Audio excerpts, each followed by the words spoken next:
ഒരുപാട് സിനിമകൾ തിയേറ്ററിൽ ഇപ്പോൾ കളിക്കുന്നുണ്ട്. എല്ലാം കാണണം. ഒരു യാത്ര ഉള്ളത് കൊണ്ട് തന്നെയാണ് ഒന്നും കാണാൻ പറ്റിയിട്ടില്ല. അപ്പോൾ അതിനിടയ്ക്കാണ് ഞാനൊരു OTT പടത്തിൻ്റെ ഒരു വിശേഷവുമായിട്ട് വന്നിട്ടുള്ളത്. തിയേറ്റർ റിലീസുമായിട്ടുള്ള ഒരുപാട് സിനിമകളുണ്ട്. അത് വഴിയെ അതിൻ്റെ വീഡിയോസ് വരുന്നതായിരിക്കും. ഇതും കുറച്ച് മുമ്പ് കണ്ടതാണ്, ഡിലേ ആയിപ്പോയി സെറ്റ് ചെയ്യാൻ. അപ്പോൾ എക്സ്ട്രാ ഡീസൻറ്റ്, അമീർ പാലക്കൽ സംവിധാനം ചെയ്ത് സുരാജ് വെഞ്ഞാറമൂട്, ഗ്രേസ് ആൻ്റണി, സുധീഷ് കരമന, ശ്യാം എന്നിവർ കേന്ദ്ര കഥാപാത്രങ്ങളായി എത്തി എക്സ്ട്രാ ഡീസൻറ്റ് എന്ന സിനിമയെ കുറിച്ചാണ് നമ്മൾ പറയാൻ പോകുന്നത്. ഇതിൽ ഏറ്റവും പോസിറ്റീവായിട്ട് എനിക്ക് തോന്നിയത് ഇതിൻ്റെ ഒരു കഥ പശ്ചാത്തലം തന്നെയാണ്. ഒരു ഡാർക്ക് ഹ്യൂമർ എന്ന ഒരു ജോണറിൽ വളരെ നല്ല രസകരമായി എടുത്തിട്ടുള്ള ഒരു മൂവിയാണ് എക്സ്ട്രാ ഡീസൻറ്റ് എന്ന് പറയുന്ന സിനിമ. സുരാജ് വെഞ്ഞാറിൻ്റെ ലുക്കിലായാലും പുള്ളിയുടെ പെർഫോമൻസ് വൈസ് ആയാലും ഗംഭീരം എന്ന് പറയാനുള്ളൂ. പുള്ളിയെ കാണുമ്പോൾ തന്നെ നമുക്കൊരു ആ ഒരു ക്യാരക്ടറുമായിട്ട് നല്ല ബ്ലെൻഡായിട്ട് തോന്നും. സിനിമയുടെ തുടക്കത്തിൽ പുള്ളി നായക കഥാപാത്രം ചേട്ടനെ നഷ്ടപ്പെട്ട, ചേട്ടനോട് അത്ര അറ്റാച്ച്മെൻ്റ് ഉണ്ട്, ചേട്ടൻ മരണപ്പെടുന്നു. പിന്നീട് പുള്ളിയുടെ ലൈഫ് ഭയങ്കര ലോൺലി ആയിരിക്കുന്നു. അങ്ങനെ ഇരിക്കുന്ന പുള്ളി ഒരു ഭയങ്കര ഒരു സിനിമയുടെ പേര് സൂചിക്കുന്ന പോലെ ഭയങ്കര എക്സ്ട്രാ ഡീസൻ്റ് ആയിട്ട് തന്നെയാണ് വന്നത്. വീട്ടുകാർ പറയുന്നതനുസരിച്ച് ജീവിക്കുകയും നാട്ടുകാർക്കിടയിൽ അത്യാവശ്യം നല്ലൊരു പാവം പയ്യൻ എന്നുള്ള രീതിയിൽ മുന്നോട്ട് പോവുകയും ചെയ്യുന്നു. ജോലിയൊന്നും ആയിട്ടില്ല.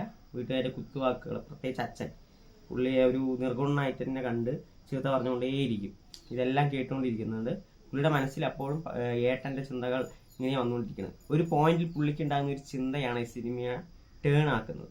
അത് എന്താണെന്ന് ഞാൻ പറയുന്നില്ല, നിങ്ങൾ തീർച്ചയായും കണ്ട് ആസ്വദിക്കേണ്ടതാണ്. കുറേ പേര് കണ്ടിട്ടുണ്ടാവും. കാണാത്തവർക്ക് വേണ്ടിയിട്ടാണ് ഇത് പറയുന്നത്. കാരണം കാണാത്തവർ ഈ വീഡിയോ കാണുകയാണെന്നുണ്ടെങ്കിൽ അവർക്കൊരു സ്പോയിലർ ആയിരിക്കും. അപ്പോൾ അതിനുശേഷം പുള്ളിയുടെ ഒരു സൈക്കോ ആയി മാറുന്ന ഒരു സംഭവമൊക്കെ ഉണ്ട്. വീട്ടുകാർക്ക് നേരെ തിരിയുന്ന ഒരു സംഭവം. പിന്നീട് വീട്ടുകാർക്ക് നായകനൊരു ഭാരമായി മാറുകയാണ്. പുള്ളിയെ കൊല്ലാൻ വരെ ശ്രമിക്കുന്നുണ്ട്. അപ്പോൾ ഒരു വളരെയധികം ഇൻറ്റൻസ് ആയിട്ടുള്ള ഒരു സംഭവമാണ്. പക്ഷെ അതിനെ ഹ്യൂമറിൻ്റെ മേമ്പുടിയോടെ വളരെ, ഞാൻ അത് ആദ്യം സൂചിപ്പിച്ചില്ല, ആ ജോണർ ഡാർക്ക് ഹ്യൂമർ എന്ന ജോണർ വളരെ രസകരമായി ഉപയോഗിച്ച ഒരു മലയാള സിനിമ കൂടിയാണ് എക്സ്ട്രാ ഡീസൻറ്റ് എന്ന് എനിക്ക് തോന്നിയിട്ടുള്ളത്. പെർഫോമൻസ് വൈസ് എല്ലാവരും അടിപൊളിയായിരുന്നു. സുരാജ് വെഞ്ഞാറമൂട് തന്നെയാണ് അതിൽ ടോപ്പായിട്ട് നിൽക്കുന്നത്.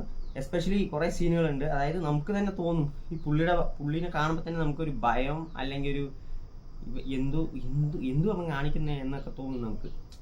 അത് ഓട്ടോമാറ്റിക്കായി വീട്ടുകാർക്ക് ഉണ്ടാവും. വീട്ടുകാർക്ക് ഒരു പേടി വന്നു തുടങ്ങും. പുള്ളി ഇല്ലാതായാൽ മതി എന്നൊക്കെ തോന്നും. പക്ഷെ ക്ലൈമാക്സ് അടിപൊളിയായിരുന്നു. നല്ല രസമുണ്ടായിരുന്നു ക്ലൈമാക്സ്.